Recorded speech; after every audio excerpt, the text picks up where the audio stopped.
When we live small lives that are way too short and don't need more. If you ever get a chance, watch a movie called Pay It Forward, because that's what it's really about in life. If we don't get the truth out to people and they can make intelligent decisions, then people aren't going to get well. A little bit about my story that Susan touched on. In 1989, I was out in the workaday world in a senior capacity with a Fortune 500 company, and I fell chronically ill with a viral infection. And the doctors that were attending me at the time found high titers to Epstein-Barr cytomegalovirus and human herpes virus 6. So in about 3 to 6 weeks I was bedridden, had broken out into bleeding eczema down my whole left side, hair was falling out, and I was diagnosed with myalgic encephalomyelitis, malignant hypothermia, secondary fibromyalgia, and I had tumors, but other than that I was okay. When viruses are involved, even today with the medical profession, they say there's nothing we can do, it's going to run its course. Well, we know that viruses can bring on cancers and a whole bunch of things nowadays. And so I was going downhill very fast, and I was very fortunate. I knew I had to do something because I wasn't being helped by the medical profession at all. And from my bed, I contacted a research foundation in Ottawa called the Nightingale Research Foundation, named after Florence Nightingale. And Dr. Byron Hyde there, I got in touch with him because his daughter had fallen ill with the same thing I had. And she was 16 and bedridden. And he then put me on to a Dr. Peter Bean, a Harvard-trained neurologist who was head of neurology at Royal Glasgow Hospital at the time. And I threatened to burn down the hospital, so I finally got through on the telephone over there.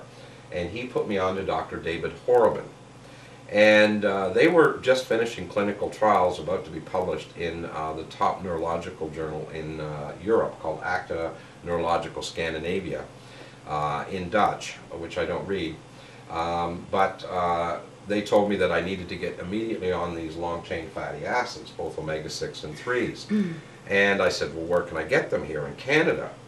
And at the time, you know, I couldn't get them anywhere, and they said, well, you get, you know, where do these come from? Well, they, you know, the largest source is made in the breast milk of a mother.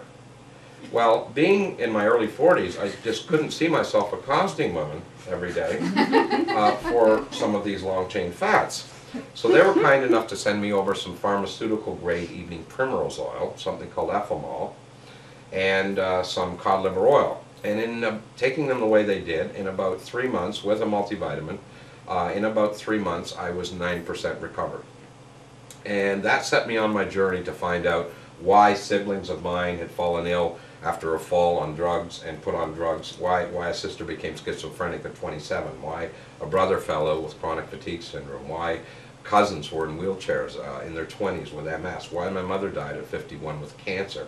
So I started on a long journey, and as mentioned by Susan, I did shows with a famous guy named David Suzuki, a show on the nature of things, and appeared on a number of TV shows back in the early 90s and published quite a bit on essential fatty acids. So, you know, 17 years ago I was talking about the dangers of trans fats and how it's so important for the healing of the body and the health. And of course no one would listen back then, but thank God they're finally listening today. It's been a long journey. So I'm going to take you inside the cell. I'm going to show you a whole bunch of things as to how to reverse a whole bunch of diseases, okay? Stop taking life so serious. Stop taking life so serious. Stop taking life so serious. You don't even know what you have. Sometimes I worry about the future. Are we ever gonna